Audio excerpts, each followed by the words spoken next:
Hello everyone, I hope you guys are doing absolutely fine. My name is Sandhya Sharma and today we are going to review a book by Dr. Satyajit Kochar, and the title of the book is Widening Horizon in Study of Homeopathy.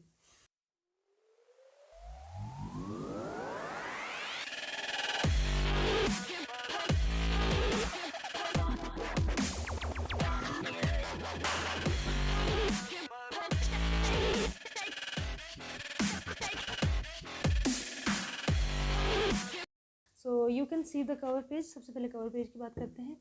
Very premium looking cover page and it gives a very soft touch. अंदर page की बात करें तो paper quality भी it is very nice. इसका page is very nice looking और पुरानी किताबों जैसा पेज है. ये एक आपकी ऐसी गाइड है जिसमें very important subjects homeopathy, that is homeopathic materia Medica, Organon of medicine and repertory. आपको कहीं पे आसपास इसका कवर पेज की फ़ोटो दिख जाएगी यहाँ. तो यहाँ पे अगर हम बात कवर पेज की ही बात करें तो यहाँ पे कवर पेज में ही यहाँ पे बताया हुआ है कि इन्होंने क्या क्या दिया है. That is materia Medica, Organon, repertory, clinical tips and therapeutics. और छोटा सा एक लास्ट में सेक्शन है अट्रीब्यूट टू डॉक्टर हैनेमन. शुरू में प्रीफेस दिया है. इसने प्रीफेस में बड़ी अच्छी चीज़ें लिखी हुई है. आप लोगों को हम रेकमेंड करते हैं कि आप लोग पढ़ें. उसके बाद यहाँ पे सर ने अपने कॉन्टैक्ट डिटेल्स दी है. यहाँ पे आपको फ़ोटो दिख रही होगी. कॉन्टैक्ट डिटेल्स दी है. सर ने अपना एड्रेस दिया है और अपना यूट्यूब चैनल का नाम भी दिया. सर के पास भी एक यूट्यूब चैनल है. और आप एक्नॉलेजमेंट के बाद कंटेंट्स में सबसे पहले मटीरिया मेडिका है, फिर ऑर्गेनन है और लास्ट में रिपर्टरी. उसके बाद my favourite session that is clinical tips and therapeutics. Materia medica में अगर हम कोई मेडिसिन का ले, for example let's take sulphur. अच्छा, इस बुक की खासियत है कि अलग अलग लोगों की वर्डिंग्स ली हुई है. जैसे कि यहाँ पे डॉक्टर नैश की वर्डिंग ली है और बाकी डॉक्टर कैंट की भी इसमें सल्फर में वर्डिंग ली हुई है. इसमें एक बड़ी अच्छी लाइन लिखी है कि बहुत सारी मेडिसिन पढ़ने से अच्छा है कि आप एक मेडिसिन पढ़ो और उसी को मास्टर करो. बहुत सारी मेडिसिन पढ़ोगे कन्फ्यूज़न ज़्यादा होगा. एक मेडिसिन बहुत अच्छे से पढ़ लोगे तो एटलीस्ट आपकी वो एक मेडिसिन क्लियर होगी. तो अगर इसकी सल्फ़र की बात करें हम पहचानेंगे सल्फ़र को कैसे, क्योंकि कोई भी नहीं बोलेगा कि मैं गंदा रहना पसंद करता हूँ. कोई नहीं बोलेगा कि मैं यहाँ का राजा हूँ. जैसे हम पढ़ते हैं कि अपने आप को राजा समझता है, किंग समझता है, पर कोई आपके पास ये आके नहीं बोलेगा कि वो किंग है. ठीक है. तो यहाँ पे सर ने यहाँ पे सल्फ़र में हमारे पास ऑलमोस्ट 24 पॉइंट्स सर ने दिए हुए हैं और ये 24 पॉइंट्स इतने अच्छे हैं. सल्फ़र को बुक्स पढ़ना बहुत अच्छा लगता है. सल्फ़र इंस्ट्रक्टर से ज़्यादा अच्छी क्लास पढ़ा सकता है. अब टीचर से ज़्यादा अच्छा स्टूडेंट पढ़ा सकता है. एंग्जाइटी बहुत ज़्यादा होती है सल्फ़र में, एम्बेरसमेंट है, स्ट्रगल है, आइडियलिस्ट है सल्फ़र और एक्सीलेंट टीचर. ये देखो कि हमें ये नहीं पता था सल्फ़र के बारे में कि सल्फ़र एक पढ़ने में, क्योंकि हम सल्फ़र के बारे में दो तीन चीज़ें ऐसी पढ़ी है. आलसी होता है, काम करना पसंद नहीं होता उसे.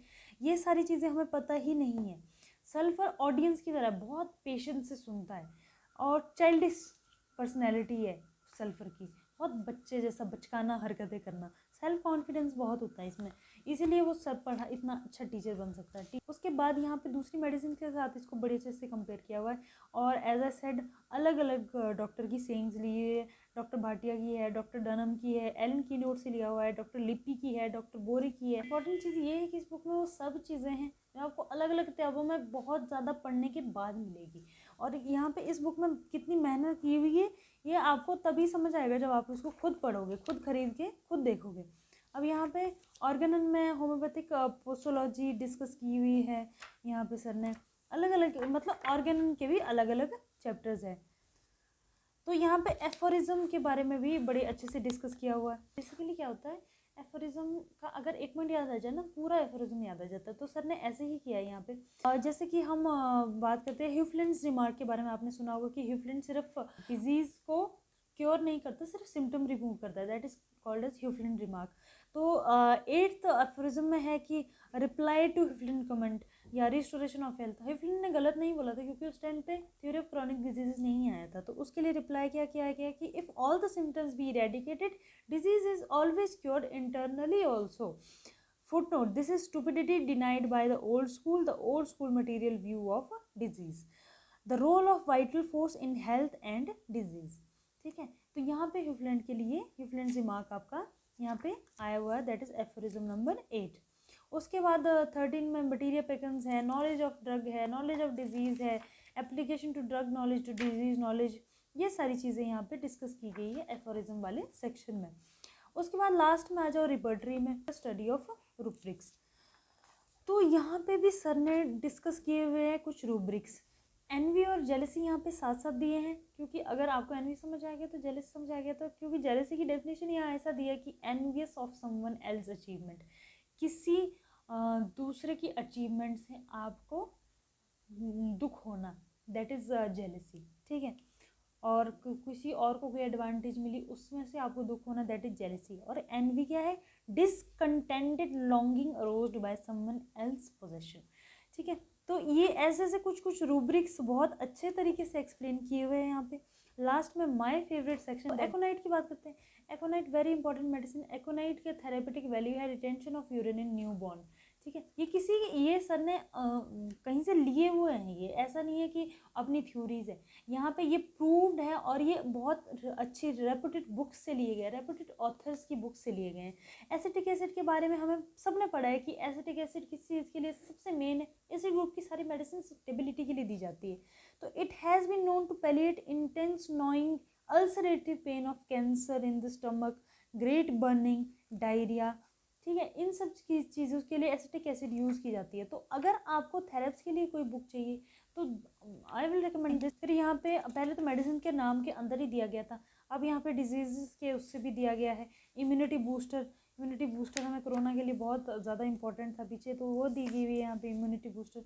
अब डॉक्टर हैनेमन की बात करें तो उनकी थोड़ी सी लाइफ हिस्ट्री के बारे में बताया गया है, और उसके बाद थोड़े रिलेशनशिप बताए गए हैं उनके बाकी लोगों के साथ, और ये बुक यहीं पे एंड होती है. पर इस बुक में ये ऑल इन वन है. लास्ट में क्यूट सा थैंक यू नोट भी आप लोगों को देखने को मिल जाएगा. ये बुक ऑल इन वन है. आप कहीं जा रहे हो, इतनी मोटी मोटी बुक्स कैरी करना इज़ नॉट ईजी. तो इतनी सारी बुक्स कैरी करने से अच्छा है ये मास्टरपीस कैरी कीजिए, क्योंकि ये ऑल इन वन है, ईजी टू कैरी.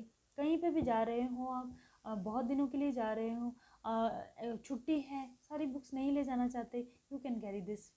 अगर आपने ये पूरी बुक पढ़ ली, आप क्लिनिक में बहुत अच्छा कर जाओगे, क्योंकि एक इंसान अपना पूरी क्लिनिकल एक्सपीरियंस इसमें डाल रहा है, इतनी मेहनत से अलग अलग बुक से कंटेंट इसमें डाल रहा है, तो ऑब्वियसली कुछ तो अच्छा होगा. लिंक आपको डिस्क्रिप्शन बॉक्स में मिल जाएगा. अमेज़ॉन पे बुक अवेलेबल है, आप लोग वहाँ पे जाके खरीद सकते हैं. ज़्यादा महंगी नहीं है, इस पर MRP 649 है, पर अमेज़ॉन पे आपको सस्ती मिल जाएगी. प्राइस यहाँ कहीं देखने को मिल जाएगा. और आप सर को इंस्टाग्राम पे फॉलो कर सकते हैं. मेरा और इनका दोनों का इंस्टाग्राम लिंक नीचे आपको डिस्क्रिप्शन बॉक्स में मिल जाएगा. I hope you like the video. Will see you in the next one. Bye bye for now. Bye.